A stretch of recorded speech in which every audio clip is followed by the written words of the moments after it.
이번에 보면 인사 얘기를 좀 할 수밖에 없는데 뭐 개각도 있었지만 어제 가장 많이 눈길을 끌었던 인사는 바로 방통위원장 인사입니다.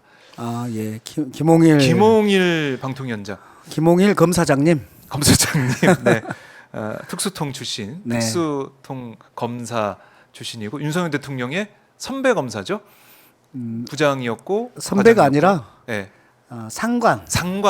직속 상관. 직속 상관. 예. 부장과 과장 사이였으니까 네. 그렇게 볼 수 있는. 중수부장이었잖아요. 네. 대검 중수부장인 김홍일 검사장 밑에 네. 우리 윤석열 대통령께서 계셨죠. 이과장으로 직속 상관, 있었죠. 직속 상관. 그래요. 직속 상관이 방통위원장으로 지명이 됐는데 어떻게 보셨습니까? 저는 좀 몇 가지 지점이 있는데요. 네. 일단 기본적으로는 우리 윤석열 대통령께서 참 고마운 분들은 잘 챙긴다. 직속 상관 잘 챙긴다. 네. 중수부장인 측면이 하나 있고 네. 또 하나는 저는 이게 좀 이상한데 우리 윤석열 대통령께서 MB 라인을 정말 잘 챙겨요. 이분이 MB 라인이거든요. 네. 그러니까 이명박 대통령의 BBK 수사 맞아요. 그때 2007년 대선 때 그게 막판에 얼마나 했습니까? 그럼요. 이게 BBK는 누구 겁니까? 네. 할 때 이게 만약에 이명박 거다라고 했으면 그게 그대로 갔을까요? 근데 무혐의 결론을 내렸던 분입니다. 근데 나중에 지금 어떻게 됐습니까? BBK는 이명박 대통령 것이 돼가지고 지금 수감됐다가 나왔잖아요. 예. 예. 그러니까 이게 MB에 대한 보훈인데 MB의 빚을 대신 갚아주는 건데 MB와 관련된 인사를 계속 쓰고 네. MB랑 친했던 사람들을 MB한테 잘했던 사람들을 계속 그것을 대신 보훈을 하고 있다. 라는 측면에서 저는 우리 윤석열 대통령께서 이명박 대통령하고 매우 어떤 밀접한 게 있다. 이런 측면이 있습니다. 네. 즉 지난 대선에서 뭐가 있지 않았을까라는 의혹이 있습니다. 예. 그렇게 하나 있고요. 그래서 계속 보훈 인사다. 보훈 인사가 라는 되고 측면이 있다. 있고. 아니 그리고 사람이 그렇게 없습니까? 없나 봐요. 회전문 인사를 그렇게 해야 됩니까? 권익위원장 임명된 지가 얼마 안 됐죠. 7월인가요? 예, 7월에 됐으니까 네. 지금 이제 5개월도 안 됐잖아요. 네. 저는 지난 국감 때 권익위원장님 처음 뵀어요. 그래서 국감 때 난리가 한번 났거든요. 네. 왜냐하면 아니 이제 오셔가지고 권익위 조직 장악력이 안 돼도 뭐 조금은 안 될 수 있어. 근데 이렇게 안 되나? 이렇게 업무 파악이 안 되시나? 이런 상황이었었거든요. 그래요? 근데 권익위 업무 파악도 되기 전에 네. 그쪽을 또 보내고 있어서 저는 좀 뭐가 이렇게 급하나라는 생각이 들고 네. 그리고 또 하나는 회전문 인사라는 거고 또 하나는 우리 권익위원장님 저는 업무 파악과 관련해서 전 문제 있다고 봅니다. 우리 그 여당에서는 그 공평한 합리적이고 공평하다라는 인물평을 하셨던데 네. 저는 권익위를 운영하면서 굉장히 문제가 있었어요. 우리 최상병 사건 아시죠? 네. 그때 박대령이 수사를 해가지고 보내고 그러면서 집단 항명죄로 아주 막 그 린치를 받고 있을 때 네.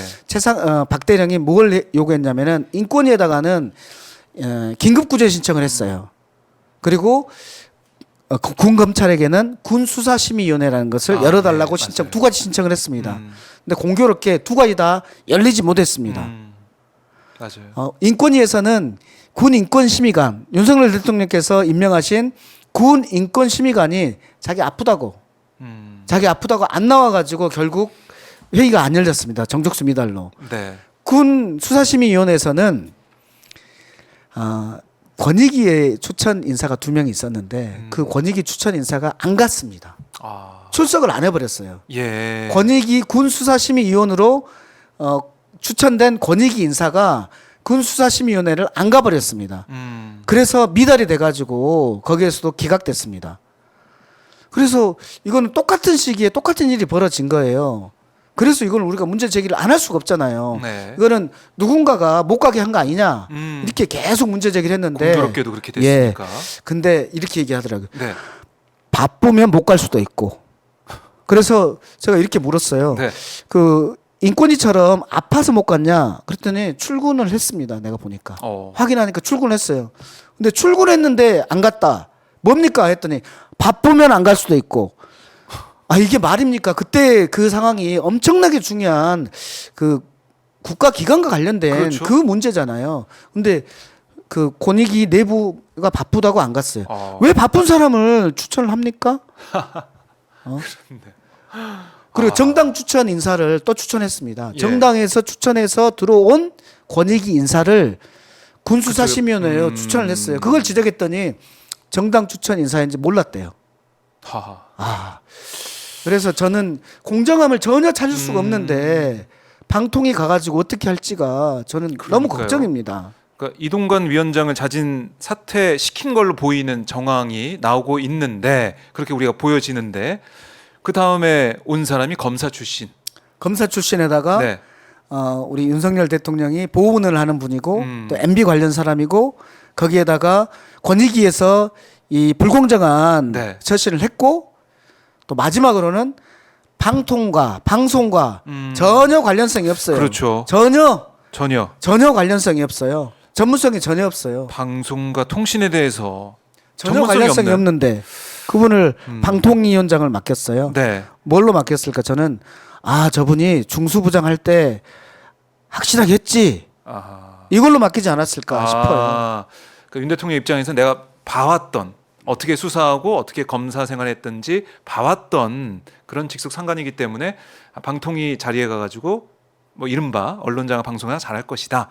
권익위에서도 시키는 대로 잘했고 권익위에서도 잘했고 이렇게 생각이 들 수밖에 없습니다. 네. 저는 도저히 이해가 안 돼요. 김홍일 검사장 그리고 권익위원장 이분을 방통위원장으로 한다는 것이 전혀 이해가 안 돼요. 이해가 안 된다. 그러니까 이거는 막 저희 시청자분들이 봤을 때도 왜 김홍일 위원장이 방통위원장이 돼야 되느냐 이해가 안 되거든요. 뭐 상식적으로 이해가 안 되기 때문에 결국에는 무리한 일을 빠르게 하기 위한 포석 아니냐.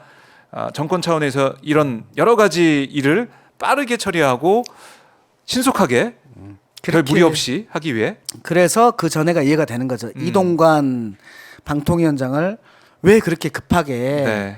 우리가 탄핵 투표 직전에 그러니까요. 사퇴시키고 그다음에 결재를 했나.